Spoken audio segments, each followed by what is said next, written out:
கர்த்தர் செல்வத்தின் தேவன். இந்த சாயலை பார்க்குறீங்களா? அப்போ அந்த மகிமை இன்க்ரீஸ் ஆகும்.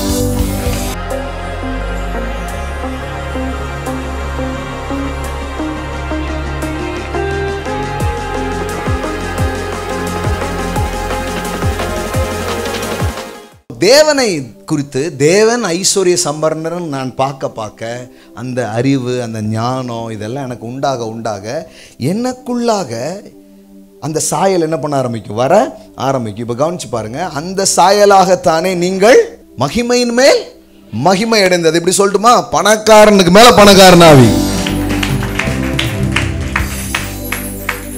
ஐசக்கை பற்றி சொல்லி பாருங்க, அவன் வர வர மகா பெரிய பாருங்க, அவன் ஐஸ்வர்யவானாகி, எல்லாம் சொல்லுங்க, அவன் ஐஸ்வர்யவானாகி வர வர விருத்தி அடைந்து மகா பெரியவனான. அப்போ மகிமையின் மேல் மகிமை அடைந்துன்னா என்ன அர்த்தம்?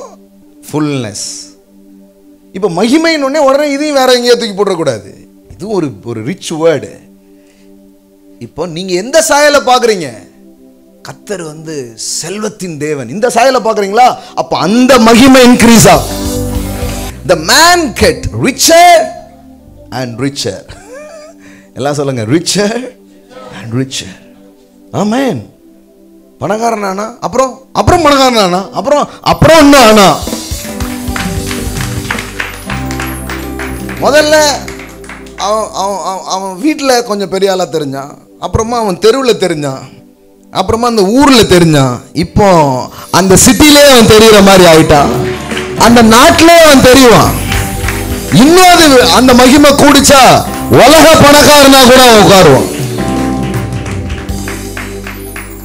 இப்ப என்னன்னா, அந்த சாயலாகத்தானே மகிமையின் மேல் மகிமை அடைந்து. அப்போ சாயல்ல கையை வச்சதுனால இங்க ஒண்ணுமே நடக்காமலே போயிடுச்சு. அப்ப மறுபடியும் எங்க வர வேண்டியது இருக்குது? அதை கிளியர் பண்ண வேண்டியது இருக்குது. எந்த சாயல்? தேவனுடைய சாயல் என்ன? ஐஸ்வர்ய சம்பர்ணர், ஏராள மானவர், தாராள மானவர், கொடுக்கிறவர், வாரி வழங்குகிறவர். ஆமென்.